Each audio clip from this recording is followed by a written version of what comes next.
LB stadium ముందు ఘటన చోటు చేసుకుంది. బెంజ్ కార్ ఒక్కసారిగా దగ్ధమైంది. కారులో ఒక్కసారిగా చెలరేగిన మంటలతో బెంజ్ కార్ మొత్తం కూడా బూడిదగా మారిపోయింది.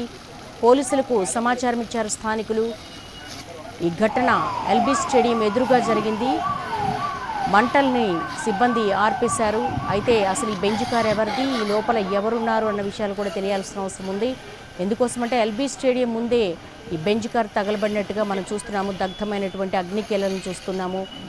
ఒక్కసారిగా కారులోంచి నిప్పురవ్వలు పైకి రావడం, ఇమీడియట్గా తగలబడిపోవడం క్షణాల వ్యవధిలో జరిగిపోయింది. పోలీసులకు అక్కడ ఉన్నటువంటి స్థానికులు సమాచారం ఇచ్చారు. హైదరాబాద్లోని LB stadium Fateh Maidan gate దగ్గర బెంచ్ కారు తగలబడుతున్న దృశ్యాలు మనం ఎన్టీవీ స్క్రీన్ మీద చూస్తున్నాం. ఒక్కసారిగా కారులో మంటలు చెలరేగాయి. దీంతో స్టేడియం సిబ్బంది పోలీసులకు సమాచారం అందించారు. వెంటనే వచ్చిన అగ్నిమాపక సిబ్బంది మంటలను ఆర్పేశారు. ఎలాంటి ప్రమాదం జరగకపోవడంతో స్థానికులు ఊపిరి పీల్చుకున్నారు.